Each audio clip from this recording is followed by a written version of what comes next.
Meditation tips. I would honestly say consistency is the best thing that anybody could practice when it comes to meditation.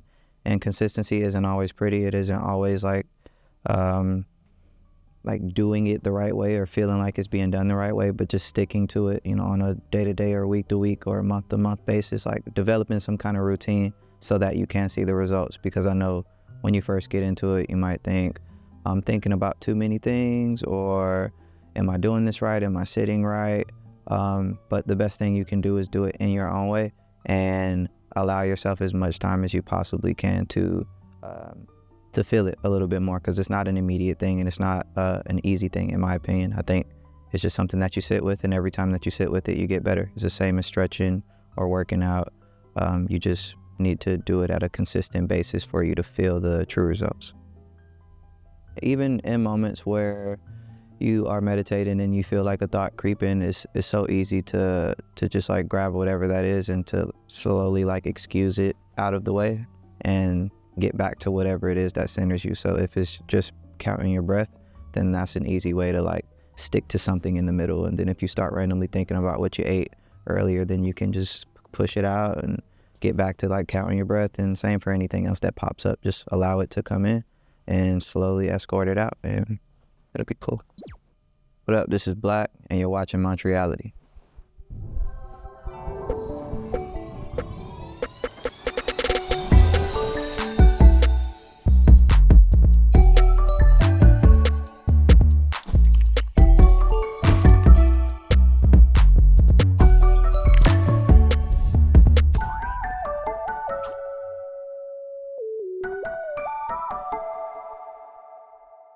Hmm.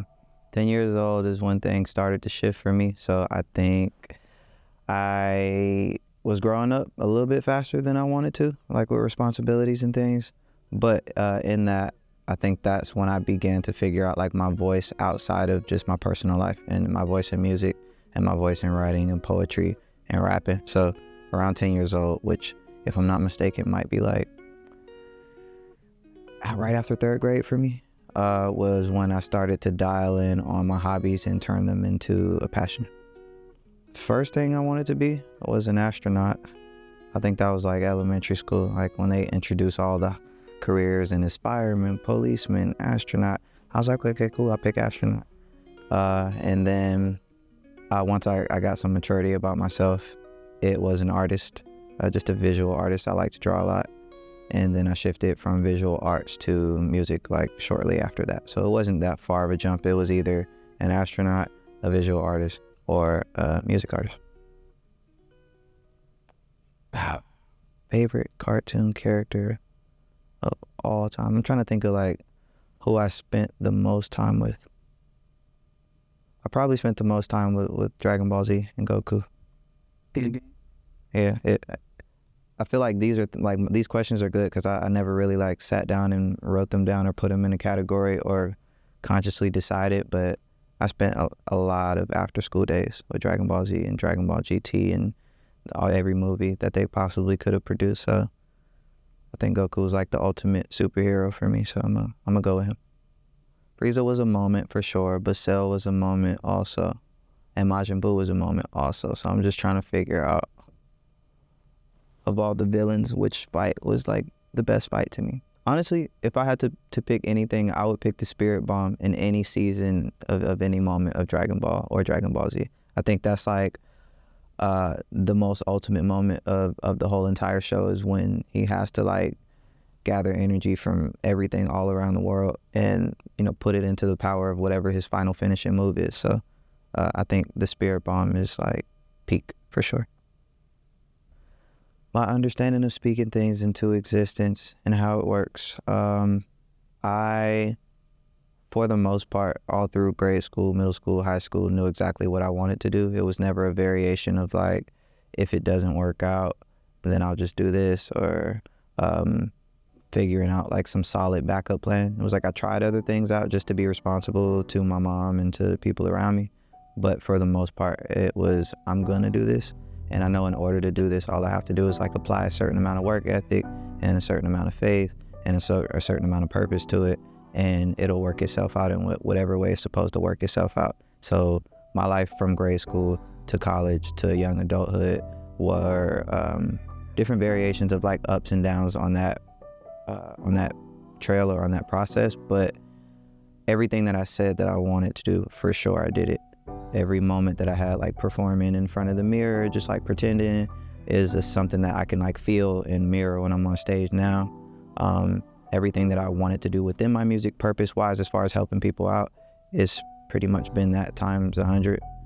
So speaking things into existence absolutely works. Having a plan or a goal or a dream or a passion is not something that people have to like shy away from or second guess. When I was growing up, this wasn't really a real job, or it wasn't something that a lot of people could do, but now we see like the climate and how much things have changed. Is just a testament to just feel something, and if you feel it, go for it, and if you go for it, you never know.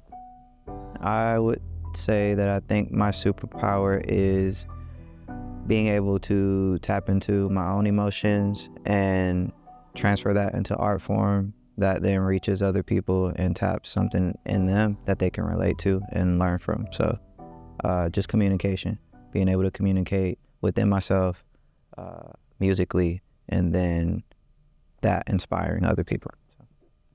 So, I absolutely can cook.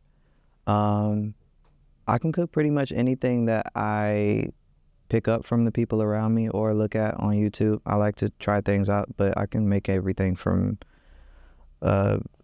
different styles of chicken and wings, baked. I don't really do fried that much anymore. Grilled. I can do any kind of pasta. I can do any Thanksgiving related foods, sweet potatoes, mac and cheese, mashed potatoes.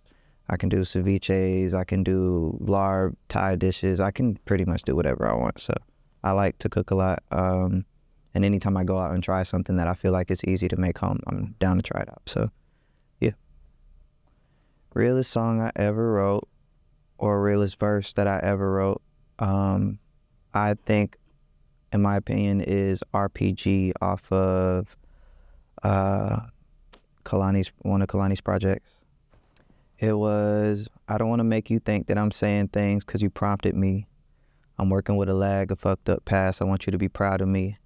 It seems like day one you were fond of me. Same shit I felt for you. Then I fell for you. Fell in life. It's embarrassing to tell the truth. But now it's to the point where my love is up for debate, and maybe it's too late to shake. I think love is shown, you think love is spoken, and we both coming from the same place. For every song that I write, it's a note to self, note to God, note to you. Don't count me out. Besides this and my daughter, I only got love for you. I've been suppressed. I ain't the best. Roll up the problem, smoke all the stress. We got way too much shit on the line, but you can't see emotions got you blind. Past life regression, lifetime lessons, carrying a message, full-time angels, battling depression. It was something like that. But yeah, in there. Most romantic thing that I've ever done is probably a trip to Bali. I think that like included everything that I would include in like a perfect trip. It was a great amount of rest for both of us. It was a great amount of food, and the food was amazing. The scenery was beautiful. Navigation and getting around was perfect. Anytime that we went out to dinner, as far as just like the setup and, you know, making everything look grand and flowers and roses and trails of this to like get to where you want to get, it was just like the most picturesque moment and the most peaceful moment, because in addition to like it being a vacation, it also just felt like a wellness retreat, and the people were beautiful, and I left just feeling a lot lighter than I was when I got there. So I think for me, romance is like parallel with just peace and things being easy and feeling full at the end of the day, literally and spiritually. So it's so hard to like figure out the perfect way to summarize it, but for me, it's just something that never ever leaves. And you know, whether you are with somebody or not with somebody, or going through a rough patch, or in the best place ever, or you agree with them in a moment, or you don't agree with them at all, like I think it's something that it's just like the silver lining that's in between everything. And I think it starts with yourself, obviously. And when you have a good sense of like self-love, then that makes it so that you understand what you are looking for in a partner, and that makes that a lot more easier. So, yeah, hard to describe, but those are like a few pieces of it. Remedy for a broken heart, my own personal one was solitude, and I know it's different for everybody. Solitude could make some people kind of retract or tuck back in, but for me, I needed to be on my own to figure out who I was and to figure out what I loved and what I wanted to do and, you know, how to get there.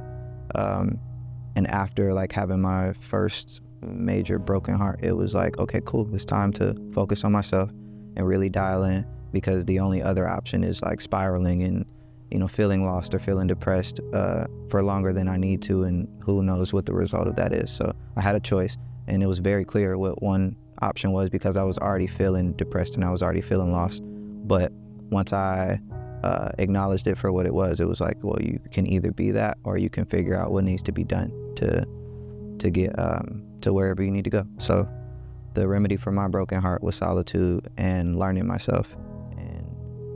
It sounds a little bit cliche, but you just be surprised, you know, what you find out when you sit with yourself and you think about all the things that you like, don't care about. What are your standards, your morals? What will you accept, not accept? Like, I had to really, really sit down and learn who I was. And once I had a good sense of who I was, I think love and everything else kind of crept its way back into my life. If I had to give any notes on therapy, I would say that it's not necessarily about like having answers. You don't really go into it needing a solution to everything. I think it's more so having a conversation and just being able to speak things that were internal for so long was the biggest help that I could ever get from any experience. I think just being able to get something off my chest and say how I feel and talk to someone who isn't biased, or they don't have like this strong opinion of me or what I've done. I think just putting stuff out on the table was enough for me to step back and be like, oh, actually, now that I said it, I feel better. And now that I said it out loud, I also might have an idea of what I need to do moving forward. Or just listening to somebody, have say something like, you were right in that moment, or actually you were not right in that moment, and here's how you can do better. It's good guidance. It's not so geared around like this is what you should do next. It's more so just talking about how you feel and having somebody listen to you, and then figuring out what to do once you know better. I think that was the biggest takeaway for me. After every session, I felt like I knew better, a little bit more, and then I would go back into my regular life, and maybe something would pop up, and it would be a moment to show that I know better. And if I did it, then I would feel great. And if I didn't do it, I would literally be in my head in real time, you didn't have to say it that way. You didn't have to respond that way. You didn't have to react that way. So knowing better, I think, is the key to therapy also. It's just taking what you get in those sessions and applying it to your regular everyday life, and having those moments where you could pat yourself on the back and be like, I handled that a lot better than I would have handled it last week or last month or last year. So my message to the youth is be yourself, know yourself, and regardless of if people understand it or get it immediately, regardless of if it makes you a certain amount of money, just stay true to who you are and figure out what your purpose is, and live life with that purpose in mind, so that you don't have to have these moments where you don't really know where to go or what to do. Figure out what your purpose is and stick to it, and let that purpose be rooted in something that is for the betterment of yourself, but also for the betterment of everybody else around you. So, MONTREALITY show.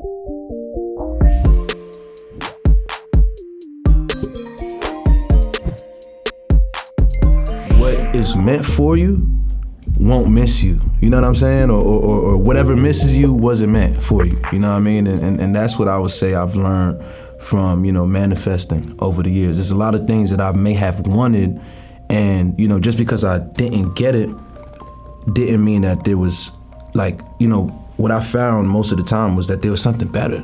You know what I'm saying? I missed that opportunity, but there was something better.